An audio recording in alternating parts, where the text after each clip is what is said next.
Don't forget to subscribe to my channel and click the bell. Yo, be a father. If not, why bother, son? A boy can make them, but a man can raise one. Be a father to your child. Be a father to your child.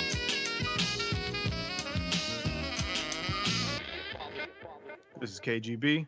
What up, is DJ EFN? Yeah, and this is your boy Manny Digital, and this is the Fatherhood podcast. Yeah, Did I nail that one? I feel like I nailed that one. Yeah, you got it, man. All right. Yeah, I think we can stop talking about our intros after this one. Oh, shit. Yeah, you're right. That shit's got to be annoying. Sorry, listeners. Actually, we're going to make an intro that actually has an intro in it. So, An intro within the intro. yeah, an intro within the intro. It's going to be What's up, fun. fellas? Everyone good? Yeah, man. How you guys doing? How's the cold weather treating you, Manny? I was just about to say I'm freezing my tits off over here, but otherwise, it's all good. Kids are not in school, right? Or they are? Yeah, they're in school. Because I was hearing that they're like letting kids out early or telling them not to come in because of frostbite at the bus stops. Are you in the actual polar vortex? Is that what? They said it's as cold as the top of Mount Everest. Nah, we ain't got that problem over here. Okay. I think that's probably the Midwest then. Yeah, I heard Minneapolis is getting slammed. How about DC is cutting school supposedly. The South is going to be affected now, so it's supposed to be pretty serious. We just got some flurries. It wasn't a big deal. Oh, McFlurries. Yeah, your favorite. You know what I wanted to go back to real quick is, and this was actually our offline conversation after last episode, was the whole conversation about that feeling after the Redman show, after your Redman show. Oh man, okay. yeah. Let's just revisit that real quick, Okay. So inform the listeners here of. So we we did this show a couple weeks ago, and I was explaining to you guys that everything went well. The show was great. Everybody loved the show. It was a great show, but I kind of walked away with like not having that feeling that I usually get from like I don't know, the reason why we got into this business and this industry and this culture to start with. It's just like I find myself trying to seek and look for that feeling, and I didn't have it that night. And I'm like, what the hell? Redman's one of my favorite artists. This is a great show. Everybody's having fun, and it just was weird for me that day. I just didn't have that feeling. And then you were explaining that you thought it was because it was here in home base, and yeah, like home base / now you have a baby, right? You have the right, like you have. Not that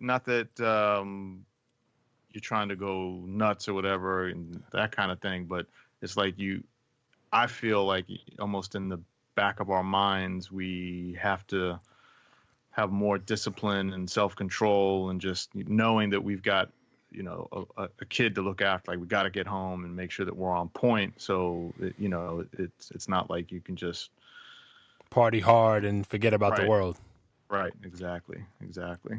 That'd be my thought, because this is kind of like the first of that type of event that you've thrown since you've had your daughter. Yeah, and you might be right, because I was also explaining to you that we went to Chicago not that long ago, and I and I got in a zone.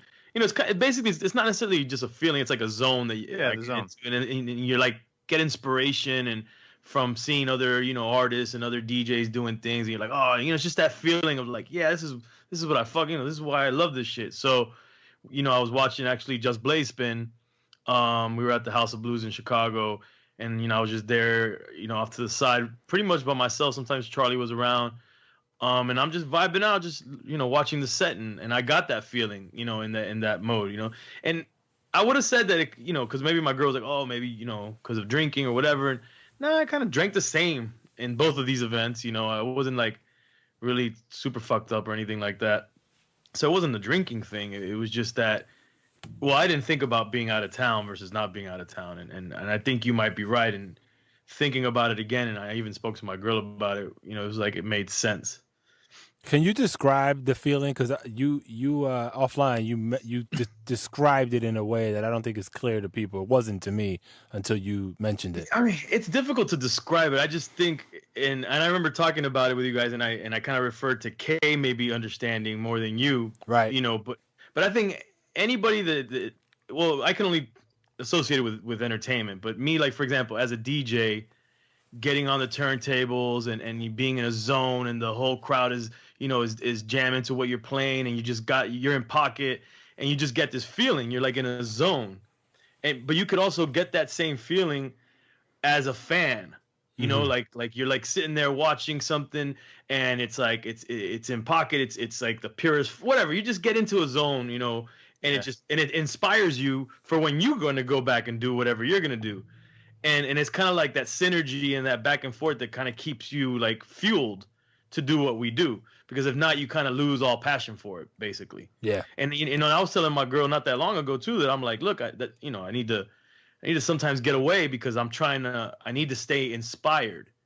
And we talked about it, I think, with one of our guests before, a couple episodes back. It's just about, it's hard to feel inspired when it's like, daddy duty, being at home, and it's not anything bad to the family, but if you make your bread and butter off of something that you have to be a creative, and you need that inspiration, you kind of have to figure out how you're going to get inspired. And that's, does it make any sense though, what I'm talking about, the zone of the inspiration or the feeling? Yeah, totally. It's hard to describe though.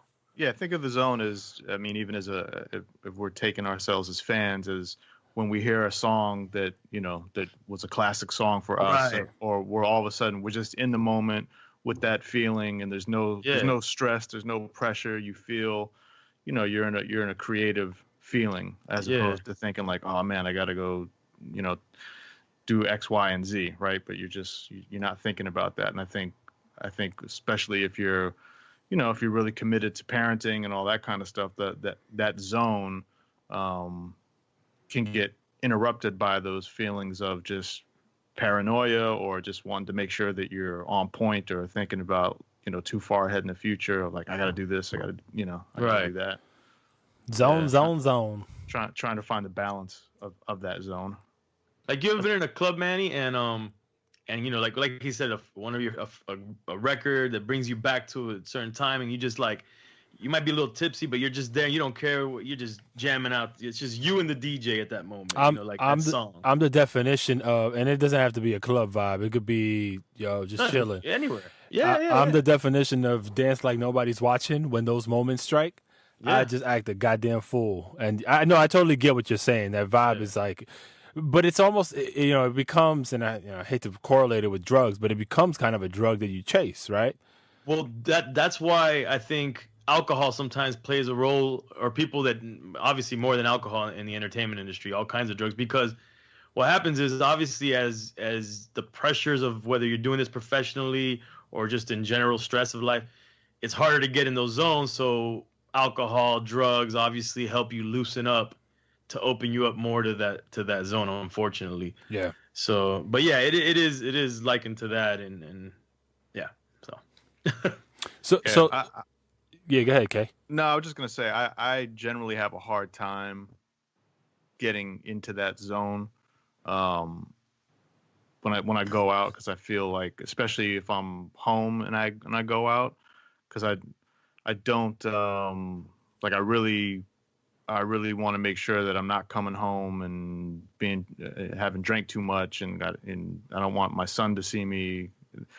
That's not really an issue for me these days now that I'm older. Right. But it's also just like, I just want to be on point, right? And I want to be able to know if something goes wrong, that I'm ready to tackle it, even when I'm away. It's like I can get in those zones sometimes, but I've always got in the back of my head like kind of an anxiety of, I hope everything's all right at home. If something goes down, I want to make sure that someone could reach me and there's no issues. So I'm always feel a little slightly stressed. So it's nice when you are able to all of a sudden hit that zone pocket and it then it let just go. gives you it just gives you a little kick of energy. It doesn't have to be a long time, but when you do feel that, and then I think that's probably, I could compare it to a meditation in a sense, those zones that people feel, or people who do sports, they get away and they get in that zone. So Yeah, it's even enhanced more when you're the artist or the creator and you get in that zone and it's all you're in pocket and it's working. So imagine as a fan, it's one thing, but it's even crazier when you're the one, doing something and you're getting that reaction. You're putting everybody else in a zone. Ooh, I can't even imagine. Yeah, that's so just crazy. And the thing is, these are addictive things because you're always trying to search for that again. And it's very much like drugs and alcohol, because when you're drinking, I'm a drinker, you're always trying to search for that good time that you had drinking. And out of 5 times that you drink, one of those times is that zone that you get, that perfect sweet spot where it's like you're not too fucked up, you're buzzing just right, you know what I'm saying, and you're happy. And that's what in the in the long term is the negative effects, because you're searching for something and whatever. That's another podcast.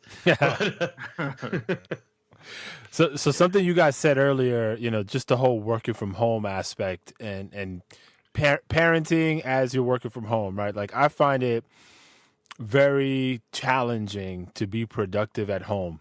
And I mean, throughout my career, even before kids, like, I've had the opportunity to work from home for an extended period of time, and I found it to be, in my corporate environment that I'm used to, out of sight typically is out of mind. And that was something that I struggled with. But then just generally, like, sitting behind a screen or what have you for hours on end, now with kids, is always interrupted. And as soon as, for instance, my 2-year-old is the one that's at home most of the day.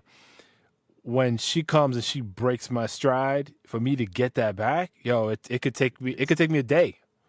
Like, more. It could take me a while. I have issues where I can go days where I can't. That's another zone I got to get into. Yeah, it's crazy. And to the same, in the same vein, like, it is, you're right. It's a zone you have to kind of get yourself into. What I found to be helpful, like, and it sucks because I have ample space in my house. Like, I purposely bought a house with ample space with a basement and all this shit so that I could technically really have a home office. Yeah, and get away. So I got to go to Starbucks, and the chaos and calamity that happens at Starbucks doesn't affect me. Oh, okay, I see what you're saying. Which is crazy. I mean, I'm there with my headphones. I'm not listening to shit. I'm just tuning people out, basically. But I'm able to get more done, and it sucks. Like, I hate it because I have all this space. Why the fuck am I giving Starbucks? And I got to buy a coffee because I feel like a dick if I'm just sitting there. So do y'all struggle with that? I mean, Kay, I know we're all kind of in the same realm. I haven't had, well, yes and no. I mean, it is, so for me, doing any kind of independent work from home, like, I've never had a issue. I prefer that. I'm pretty self-disciplined, and, I prefer to work that way. Having a kid and being at home and getting work done, there's definitely challenges to that. I totally get the whole, like, when you need to get something done and you're in that work zone and then there's an interruption, that's definitely tough. I've tried to flip it a little bit and try to use it as best as I can as a teaching moment for him, like, to teach him, hey, discipline. You like me being home, right?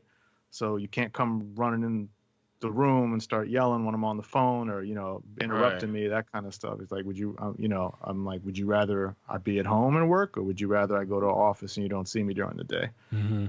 You decide on that one. So, I mean, and in the back, it's a reminder, right? And in the back of your mind, you're like, please pick the good one. Please pick the one I stay home. But it's a reminder. But I think little by little, he starts to understand, like, all right, I gotta, when daddy's on the phone, I can't interrupt him. And so I think that's a good thing. Yeah. Yeah. See, but it is tough, especially, like, on the creative side of things. That's a whole nother issue. Like, actually sitting down and creating something, getting disturbed during that mode, that, that's hard to come back from. What I was gonna say is, I'm not at the point where you guys are at, where you have kids running around and interrupting.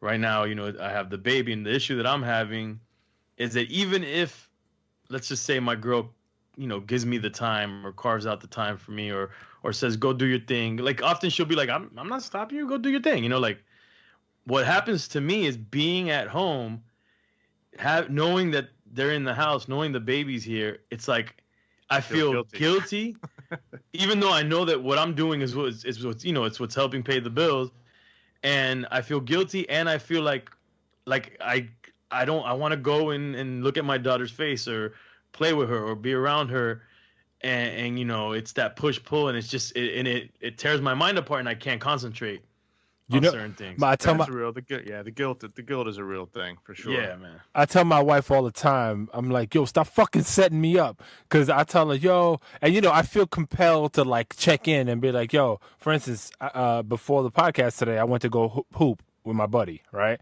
And so before I went to go hoop, I was like, yo, this time I'm going to go hoop, probably going to take me this long. Like, I detail it out as specifically as I can because of the same thing, like the guilt. But then she comes back and she'll be like, no, it's so cool. Go do your thing. Right. It's our own guilt, right? No one's really putting it on us. Well, she does it. She does it. Passive aggressive. Yeah, exactly. Like, she'll do it in a way where it's like, no, vete. And I'm like, oh, yeah? Oh, yeah?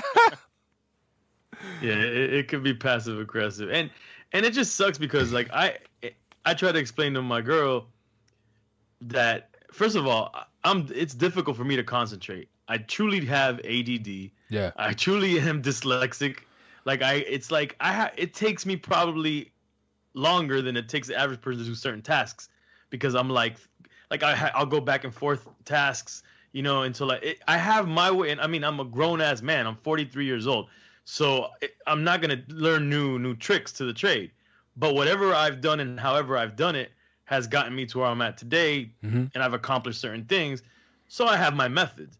Now, but those methods definitely don't go well with family life, working from home, any of that, because I literally have to like lock myself in the room, and zone out. Yeah. And before I know it, I've been working. Like, have you ever find yourself in so let's just say the day you're not in a zone. You could barely get like one or two things done. Dog. But then you find yourself the day you're in a zone, I'll knock out like 30 things. And I'll even be like, damn, I killed the game today. Yeah. And it's just crazy how that time, works for you when you have it. And my girl, like, she gets mad at me because I'll be like, like if I'm doing fatherhood, I'll be like, oh, don't you, like don't you go to your grandma. I won't say go to your grandma's, but like it'll be this thing where it's like if she leaves, I'm insinuating that kind of helps me. Right. And it's offensive to her to a degree. Yeah. I get it. That's the most frustrating thing for me. Like when you have those moments of like super uber productivity, and then it's like clarity. Yeah, you like back to the theme of the show so far. Like you're in that zone. Yeah, right, yeah. You in that Swiss Beats moment. Yeah. And it's crazy, but then it falls off so rapidly, and for you to get that shit back, it's like it's terrible, man. It's a war. Terrible. And then let you try to sleep at night thinking about paying bills in the future because you'll be like, man, I can't get 2 things done. How the hell are we gonna have a future? Yo, it's serious shit. And then now my daughter's thing is, Daddy, can you play with me? And that shit kills me, bro. It doesn't matter what I'm doing. I gotta stop it because she's relentless too. And then she knows she's cute and she knows how to fucking get you. So I go, all right. So now our thing is like she got these little like Peppa Pig dolls or whatever, and we play and make voices happen and shit like that. But it's a great experience. But that's a big one that kind of just drives a stake through whatever the hell I was doing, and I have to come back to it in like a week when my mind is right again. But isn't it also like when they stop and ask you to play with them when you're in the middle of something? Like a lot of times that happens to me as well, and I might say, nah, no, I can't right now. But then the guilt happens again. I'm like, damn, I've got limited time for him to be at this age, and it's also Everything. like I don't want him to remember his dad as like, oh, all he did was work, and he didn't want to, like, those kind of typical feelings or memories that kids often talk about, like, oh, all he did was work. He didn't. Well, it's better than all we did is live in the streets. My dad, he was a piece of shit. It's a fucking bum. Yo, but dead ass. Like, I always think about you, Kay. Like, how you mentioned, with the co-sleeping and whatnot. Like, there's limited time that the kid even wants you around, right? Right. And so that's been more on my mind lately, especially with my daughter. When she's asking me to play, I try my best not to shove her away because of that exact statement that you made. I'm like, well, shit, when she's 16, which is a blink away, she's going to want to be out and about. She's not going to want nothing to do with me. So take the opportunity now that I have it, because I could be at a 9-to-5 regular job and I won't see her for the whole day. Yeah. But you see, where's the middle ground here? Like, how do you get shit done? How can you be an independent entrepreneur? It's one thing if you go to a 9-to-5 and then you come back, you got nothing else. Like, you can't, there's no excuse. Like, I gotta go work. Sorry, and this is my job. And then you come back and then you do the family thing. But when it's up to you, then that's a whole other thing, man. For me, the best thing has been escaping. Like, take a window of 4 hours, 5 hours in the day, and just go. And the earlier, the better. But that shit, you just got to be diligent about it. That's how it's been working for me. Now that you got an office, you got to take advantage of that shit. Bro. No comment. Bro. And then, of course, every day there's a new task that the family has to do together. It's her doctor day, or it's this, or this. Whatever. I don't know. Today we have to go to the grocery store. Duh. And then, and it's like these things are in like perfectly calculated times of the day. Where by the time you finish this, you have to do this, and the window of doing anything, like, you have to rush. And it's like the way I operate is like, I'm not gonna go in there and like, that hour I'm gonna knock it out in that hour. Nah. You'll have a little more window of opportunity once she starts school. You got that to look forward to. I mean, I want to get us to that point. Yeah. 4 years, bro. 4 years. That's a long time. I know. know. A long time. I know. Unless you do the preschool action. Yeah. It's funny because we talk a lot about our parental history, or with our fathers, and I often think about my pops. Like, although he wasn't in my life that much, I still, it was a back and forth at times with him. And he went up in terms of like the money he had. Like, like I call him like the 3 times millionaire, like he would go and then he'd go broke, he'd go bust, and then he'd build it back up and this and that. And it makes me nervous, like, that's why I'm like, oh man, I gotta, like, I feel on edge. Like, we gotta keep working. We gotta keep creating. We gotta keep finding new opportunities. We got to keep doing stuff. And if I feel that I've cut my productivity in 50% because, 50% because I have now my family, I'm like, it's like, do I want to be known as, like you said, like the father that's working too much? But then maybe that's you have to do that so that you can provide for this family. Like, what would they have rather had? The father that didn't work too much and they struggled financially? Well, I think you're also in a pretty crazy time age-wise, right? This is like this first year. Like I told you before, it was the first year. My first year, I was totally out of whack, right? And so I think you're still in that zone because there's really no zone. But there's no real normal feeling. Yeah, everything's like there's not a whole lot of routine action. Once she's at an age where you have, I guess, more of a routine for the family and the way that the days kind of structured work. Yeah, I think you probably have less paranoia about that stuff. Right. but we are in the now, and opportunity is today, Right. not Yeah, tomorrow. So I don't, Yeah. I don't know what tomorrow will bring. I might have nothing on the table in the near future, and we'll have plenty of time. I mean, what DJ EFN is trying to say is, all those people listening, please invite your friends and your family members so we can grow our listenership and we don't have to worry about this shit. Subscribe, rate, comment. Do we have a donate button? You donate? No, I'm playing. Yeah, we better get on that Patreon. We're good right now. We don't need to. We won't harass you for Not yet. donations yet.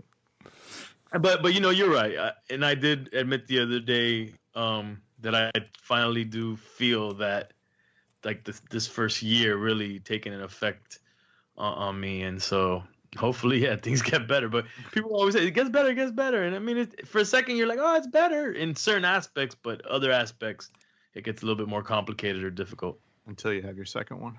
Pow! and then you back on the starting block. Yeah. I don't know, man. It's easier. I mean, you suffer with the new baby, but once you go through it one time, it's slightly easier the next thing. Yeah, man, you build up the tolerance. I still want a fourth, bro. If my wife is listening, I want a fourth kid. Fuck. Jeez. Sorry. It's been on my mind lately. Yo, different topic. Yeah, moving on. moving on from the zone. So I was reading the news, and there was a random article in the Washington Post, just like one of those kind of, I don't know, like a question and answer, those columns where people write in and shit like that. And this woman wrote in saying that she was at her mom's house with her 4-year-old daughter, and the daughter loves grandparents, but then daughter did something, and then all of a sudden the grandfather snapped, yoked up the daughter on the shoulder, started screaming at her and like trying to discipline her, and then once he was done, told the mom like she needed to learn control or whatever, and so the woman was like, damn, should I'm not feeling good about this. Like, she wanted to report the Gramps? Just like now it's fucking up the relationship because she doesn't want, the daughter is, the little baby is scared of the grandfather now. Right. And also like she doesn't want the grandfather around. It's like limiting the time with the grandmother now because of the way the grandfather just act. So, I mean, I guess the big question is like, what do you guys think about in terms of other family members disciplining your kids or giving input into what your kids should or shouldn't do, and how much do you have how much authority do you guys allow any other folks outside of yourselves with your kids? Can I tell you a quick story? So just this kind of, I think, gives a sense just generationally how things happen, right? So on my block in the Bronx where I grew up, it was very much that whole it takes a village type of mentality. Right. So there were a lot of like semi-single to single parent households on the block, and you had a diversity of people, but generally speaking, it was a woman-centric clique that was overseeing the block. And so all these moms had like this secret society type shit where they would snitch when necessary to each other about what their kids were getting into. And in some drastic cases would even like yank you by the ear and haul your ass upstairs to, to face punishment or what have you. So depending on the degree, so like, again, these aren't even direct family members in this example, right? You grew up as family, technically, right, or not technically, right, but this is, they're strangers. They're not blood. So with that same, I guess framework, I'm very much of the belief that that's useful, but it really has to have some sort of boundaries, because once you start getting physical with kids, that aren't yours, or even aggressively speaking to them, on some like, I'm gonna fuck you up type shit. Like that shit doesn't work. But I do appreciate in my world, like I do appreciate. I wish my mom would be a little tougher on my kids, because she lets them run her over, and that's for her that's what a grandmother's supposed to do. I don't give a fuck. I discipline y'all. Now let me enjoy them and let them do whatever the fuck they want. But how do you know if you're on the same page as? Not even just members? you and your girl. Like maybe you might have a different outlook, and your girl might not appreciate your mom's doing certain things. My wife and I are pretty much on the same page with all this stuff. The way we look at, I guess what I'm talking about with our parents is more on the kids running them over side of things versus the grandparents disciplining our kids, right? So it's the opposite actually. But we tell the grandparents, we tell them, look, whatever rules you establish in your house, let them run wild and do whatever the hell you want them to do in your house. We've never had a circumstance where any of our family members did anything of a disciplinary nature to our kids, outside of like correct them if somebody's trying to walk in the street in the parking lot or whatever, yo, don't do that shit. What's wrong with you? And then that's the extent of it. So we've never had that issue, but I wouldn't be opposed to it to a degree. I think it might not be a bad idea to let the family members know what they're allowed to do.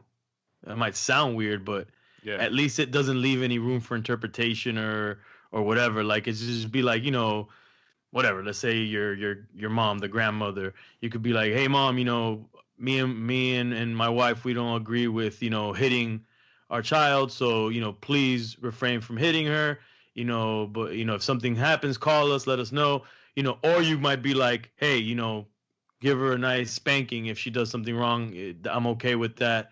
You did right by me, the spankings, whatever. I think having that conversation, because then sometimes, the other family member might be put in a weird position and they don't know what to do. And so maybe by kind of like opening up that dialogue, you kind of set some boundaries and some rules where you feel comfortable on what can happen. And ultimately you'd be like, yo, if you got to do something, just call me first, Yeah. Yeah, it makes sense. That's a good strategy. I mean, it's a simple one. I wouldn't have thought about it until a situation occurs where you observe it and you're like, yo, shit, I'm not with that shit, and then it snowballs into like the family divide, very quickly. Yeah. You got to be preemptive because obviously I'm in a smaller family dynamic, but I find myself like telling my mom things that. And this is stupid things, not like the how to feed her, and my mom's like, I raised you and this, that, and I'm like, mom, different times, Right.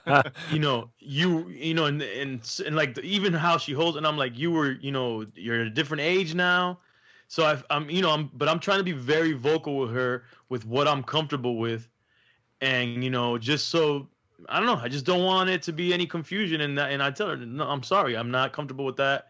Obviously I'm a first-time parent, me and my girl, so we're very nervous about anybody, no matter how close they are, even ourselves. We're nervous with what we're doing. So could you imagine somebody else? But I think that opening up that dialogue with any family members that you're going to be potentially leaving your kids with, or they're going to be around your kids a lot, just letting them know, hey, I know you're into, smacking the dog shit out of your kids, but I'm not into that. So please refrain from doing that to my kids. And if something's wrong, just give me a call and I'll handle it, just so that they know, hey, because if not, then you cause a rift that could have been avoided, Yeah. What about on the Latin side of things though? Because the Latino, because and Kay, you can obviously from your wife's perspective, kind of have your POV on this. It's harder, in my opinion, to have a candid conversation, not necessarily criticizing, but setting ground rules like that, especially when it's like the grandmother of the kid. And the reason being, they take offense to it, in my experience, right? So it's not like you are saying, yo, ma, listen, I get why you're doing what you're doing or why you think you want to do what you're doing. We're thinking about it from this perspective. We would appreciate it if you applied this when you're doing whatever it is. Right away. My mother, for instance, my mother would be like, "Ah, pero tú te crees que tú sabes?" And I'm like, "Oh shit, bro! It's not an attack on you. It's No, just I'm going through the same thing. yeah, dog. So Same thing.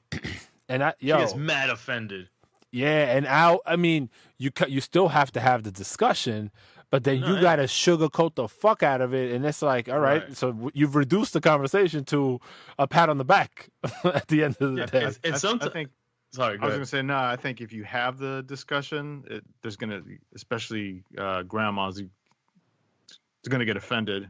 But if you don't have the discussion, there's gonna be it could be worse. It's catch Because then 22. you're gonna it's gonna be like you're gonna have animosity if something goes wrong, and there's just gonna be like that rift that we're talking about. Yeah, But I mean, like one day my mom was visiting, right, and so I was working, and she wanted to give my son a chocolate, and and we've always told my son, like, you gotta always ask your mom and dad first before anything, before you can have X, Y, Z or do certain things, and so he was following his rules, right? So he comes running into the room.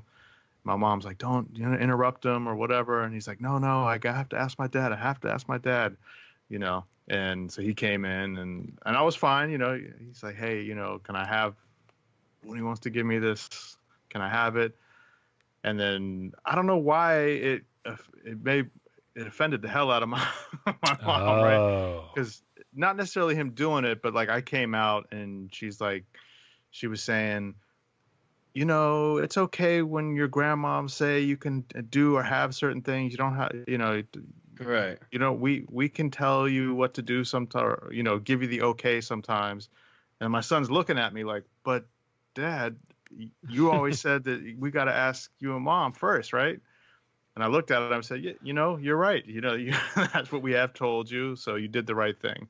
And then she got tight. She got super offended by that. I mean, we finally straightened it out.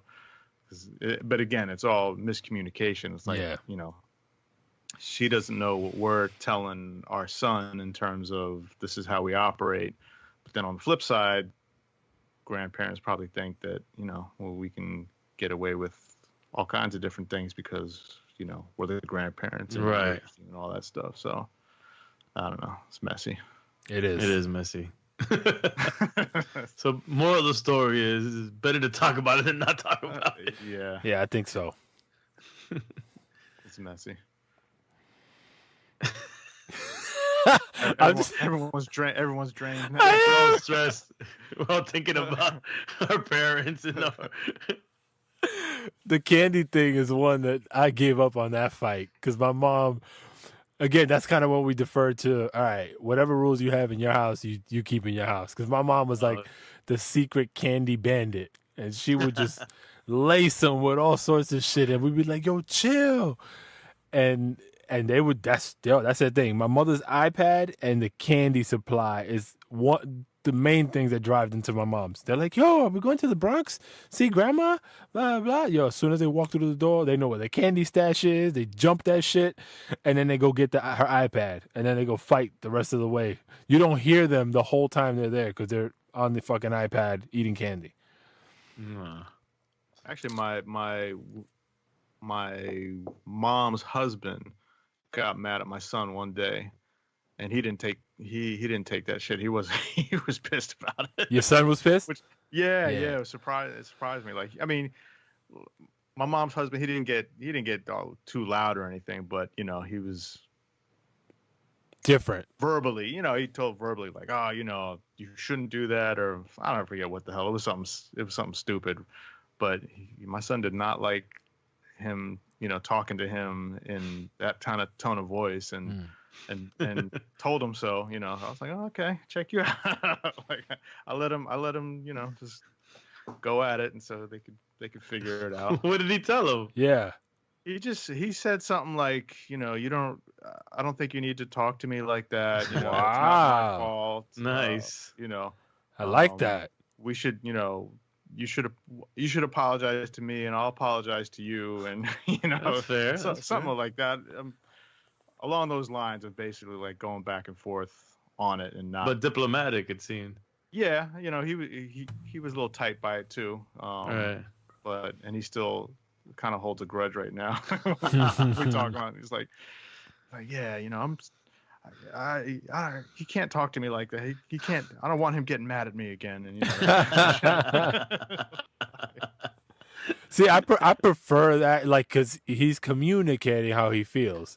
A lot of times, especially with my kids, like, I have to pull teeth for them to tell me how they feel, and that's critical, especially in this day and age. Like, people just let that shit bottle up, and who knows what that becomes, down the road. So, like, it's better, way better that he's, in that mode, because fuck, it's hard to get. It's good that he could just say what he wanted to, and it's not like my mom's husband is around young kids very often at all, so they're both learning. You got that's real dope. Learn how to deal with different people and that kind of shit. So that's dope. Yeah. So what do y'all think about I know what kind of. So what about the zone, man?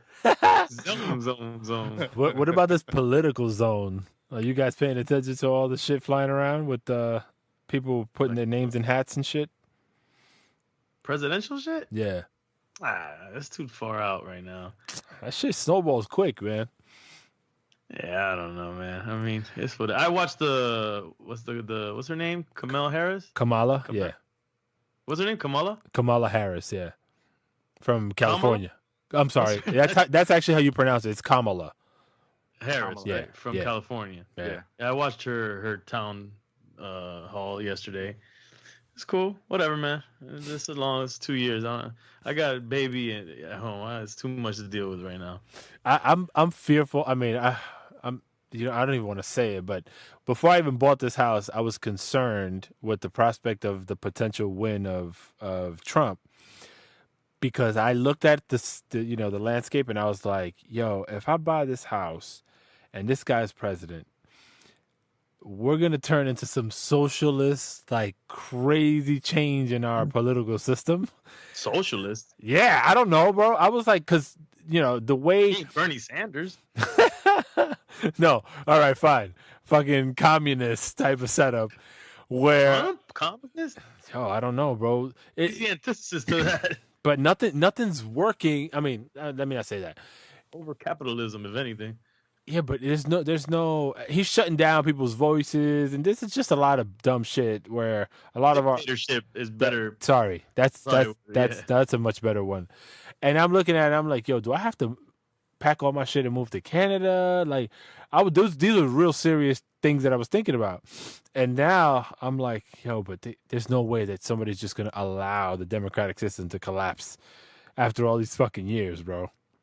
Nah, I mean, I don't think it's gonna collapse, but we're definitely going through some rough times right now, and it might get a little worse, because you got to think, no matter what happens in 2020, he has a super loyal, following for whatever you want to call them, and he's a crybaby. So if he loses, he's gonna sit there and say it's not his fault, or it was some conspiracy, or something. He's gonna want to stir up that base to keep fighting for him, because his ego got hurt. Yeah. And if he wins, never mind that. That's he's gonna do the military parade and there's probably gonna be Trump flags and MAGA hats, and I don't know, man. It's just...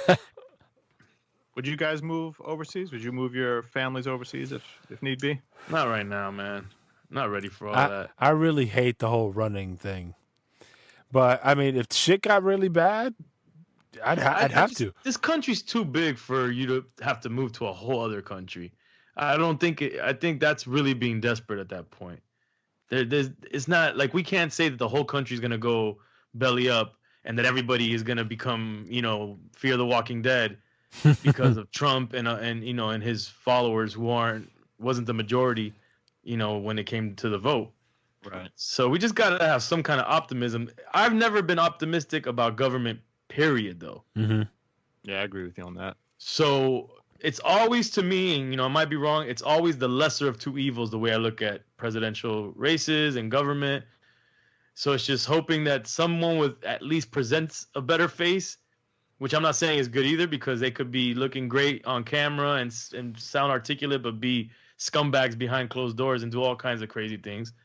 But this guy has just, what he does is he inspires other locals like him in the country. Like I've been hearing, I don't know, this again, the media, it kind of like puts all this stuff and makes us all a little crazy. So we got to put that out there. But right now I heard some dude from Empire, from the show Empire. Oh, the hate crime. That he got jumped. Yeah. And that the dudes were saying something about like MAGA did this to you, or MAGA revenge, or something having to do with MAGA. And they whooped him because I don't know if he is gay or if he just plays someone gay in the show, but that's why they whooped his ass. Yeah, both actually. He is a homosexual and he plays one on the show. So so there's that, and then I heard a couple other crazy things have been happening, and those are the type of incidents that I'm afraid we'll have more of before the end of this whole Trump situation. Yeah. And I mean, bringing it back to just parenting, like that's a fear of mine. And granted, like I think we all grew up in an era where, you face adversity with other people. I mean, that's not anything new, but the advent of technology and how easy it is to mobilize a group of people is scary. Because now you got people cheering you on to do more crazy shit. Right. And then even the whole the confrontation in Washington with the young kid and then the Native American thing, like, like and then the Israelites before the video. Yeah, like that shit. I mean, and I think the over sensationalization. Is that the word? Something like that. Whatever, bro. You know what I'm trying to say. Yeah. So overhyped, yeah. Over sensationalized. Yeah. So that whole thing, like, it probably wasn't even as serious as they projected it to be, but the media is so leeching on top of those kinds of things that it made it into this humongous thing. And that shit is scary because a lot of times it could just be a disagreement between two people that the media or other folks in the moment blow out of proportion. We're living. Sorry. No, I was just gonna say, but then going back to DC with the kids at the Native American rally, the march, a bunch of parents, like they were there too, right? With all with all and those the kids. and the school, the school people were there. It's a Catholic school. Yeah. So I mean, just think about it. Like those kids, they probably, they're not learning that shit on their own, right? All that stuff is, for the most part, being funneled from their parents who are just sitting there walking by. So again, it's like, damn, man, it's really important to think about what you're teaching your kids, because there's even though we say, there's a generation of people that hopefully will die off and then, we'll all be in a much better place, but that generation of people are still teaching younger kids, and it carries on. So we really got to have these conversations with kids early on so that they start to learn something. The proactive teaching is important, but also the active teaching is important, but just as important is the inactive, right? Because when you're not in that moment trying to educate your kids on a particular thing, you might be talking to your homeboy in the background, and they're within an earshot, and they hear you say some crazy shit that stays within them, and that becomes like their belief to a degree. Right. So like that's also you got to be careful what the hell you're talking about. What I think is vitally important is, in terms of teaching our kids or whatever, is, to me, nothing is more important. I mean, there are just as important things, but history.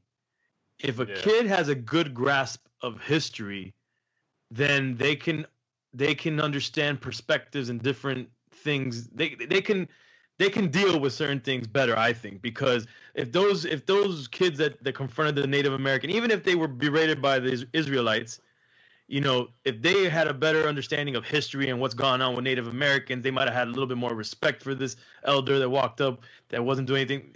That just alone, they might have had, more respect.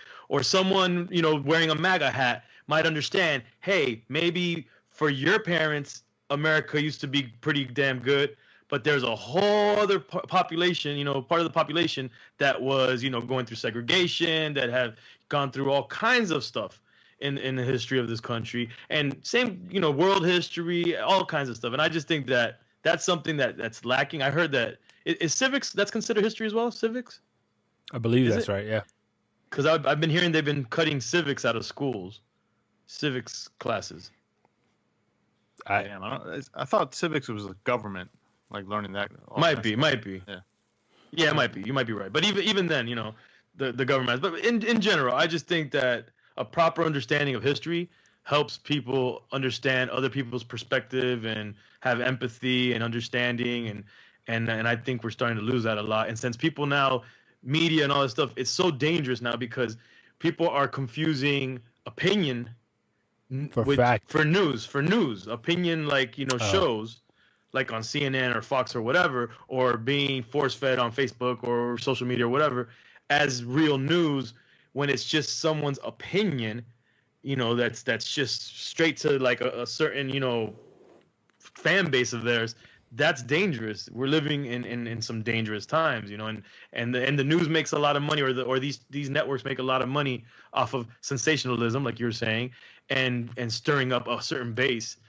And so it's just crazy times, man. And to even start thinking about the presidential race and all that stuff is just your brain wants to explode. I would just say watch it and vote your conscience, and I say vote. A lot of people that I know, I'm not voting, none of that matters or counts.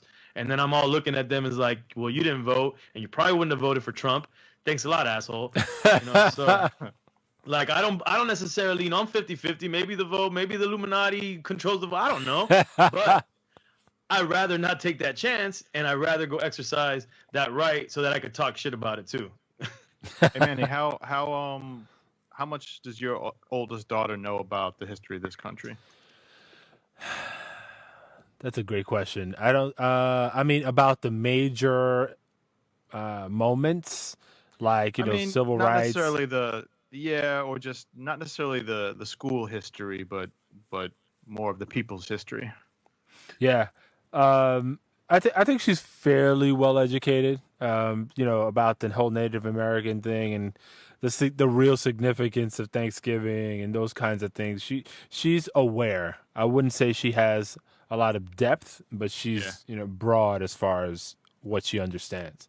Is it something that when you see her and her friends, is any of that ever any kind of topic of conversation among them? Is it any of that kind of stuff ever on their radar? Nah, I like the moments where I take advantage, and I'm terrible at doing this, but like, those, the holidays that are questionable holidays and or monumental achievements or anniversaries, I try to take the time to really understand how she looks at those things and then complement whatever information she has so that she has a more well-rounded understanding of why certain things happen and whatnot. So a lot of it is not being taught. It's me kind of getting her a little bit more well-rounded, but it's definitely not something that they're having a conversation about, among friends. Yeah, right.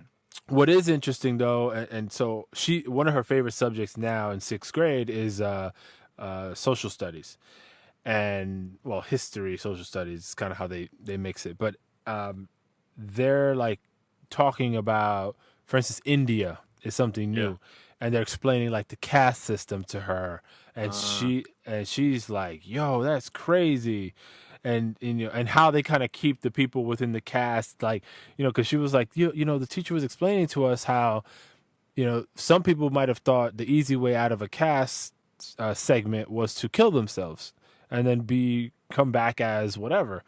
And she was like, no, but if you kill yourself in that caste, it's locked into that caste when you return. So that's not an option.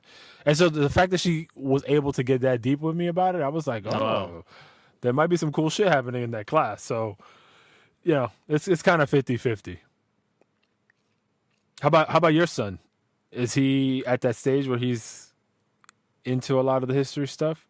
Not yet. I mean, I think the main historical thing that he's been excited about was Martin Luther King and Martin Luther King Day, when he started learning about Dr. King. And I mean, he got pretty amped and like wanted to go buy poppers and do poppers, like set off little poppers for his birthday. And he made a sign and put it around him, happy birthday, Dr. King, and went riding around on his bike. And then my wife took him to they were having some I forget exactly what it was, but it was a Dr. King service close by, so he That's went cool. there. It was all an adult thing, and apparently a lot of the adults, he went in there with wearing his sign, and he was having conversations. The adults kept coming up to him like, "What do you know about Dr. King?" And so they were pretty impressed that he was into it. So That's real cool, man. yeah. So he knows, he's starting to understand some of that stuff. I mean,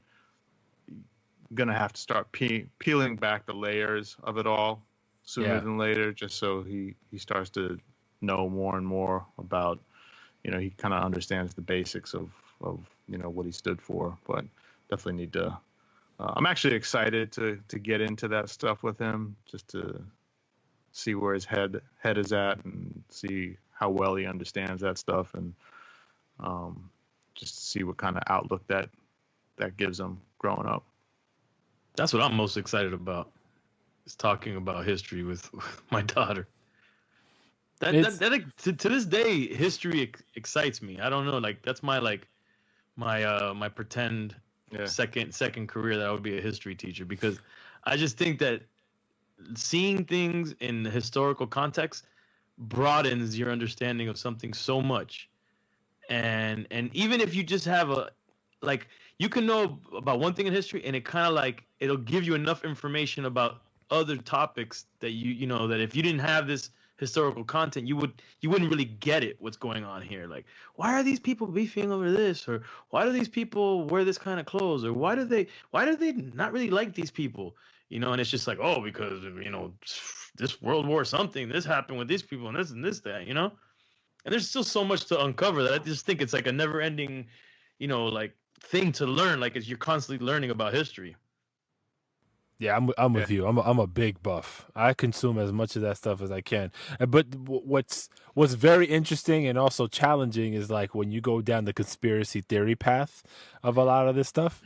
I'm a fiend for it, but I know very well that a lot of that shit could just be blowing smoke, but it's interesting. You have to look at it as entertainment. I have a friend of mine. I'm gonna remain him nameless. Look, I used to be one of those people. So it's a guy. Yeah.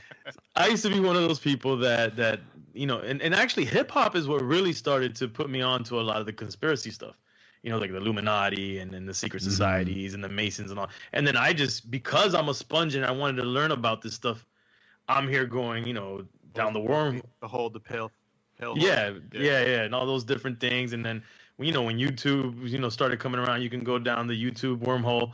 So I was into it, but I quickly realized that for certain people, most I think, we start to use these conspiracy theories as a reason as to why we aren't doing something in life. Mm-hmm. Oh, the man, which could be true, but what good is that going to do you? And if these conspiracies are true, they are so grand in scale that there's nothing that we can do about it at this point. Right. So what's the point of fighting it? So I prefer to try to stick to traditional history. But anyways, I have a friend that he's nonstop, Tupac's still alive in Cuba, and the Illuminati, and let me tell you, the Bilderberg group, and blah blah blah blah blah. And I'm like, yo, bro, if you spent half the time that you spent on that, researching that into some other stuff, you'd be a millionaire. Right. And it wouldn't be that they're not making you, they're suppressing you. It's you, bro. You're just going down that rabbit's hole that doesn't benefit anybody at all. Because you're gonna die, saying that your third eye was open? Wait, isn't Tupac on Drink Champs next week? Tupac on Drink Champs. Yeah. Talking about you heard Suge's son say that he has a new album from Tupac coming out. Yeah. He's got him in the studio. He said he's got him in the studio right now. Wow. Man, all right. That was fun. Thank you guys. Namaste. Yeah, I need to go and light some incense and hit the bong a couple times. Not a bong. The bong. The gong. The gong. I meant the gong. my mind's in the wrong place. Before we get out of here real quick, you know that I found something, and I'm gonna report back to you guys. I just told my girl there is a drink that's supposed to give you a buzz, and it's not liquor, and it's semi-healthy for you. and it's supposed to replace liquor as alcohol is bad for you. This was created to so that people could still get a buzz. The synthetic liquor? It's not. It's supposed to be all these like It's Tiger Bone Jr. neurochemicals that were created It's called herbs. the zone. Zone. Yeah. I'll report back when I get it. Indeed. Let us know. All right, man. All right, y'all. This is a great episode. Have fun. That sounded sarcastic. Right. Great episode, guys. Right. Enjoy that polar vortex. See you later. Thanks, guy. Right. Later. Peace. Don't forget to subscribe to my channel and click the bell.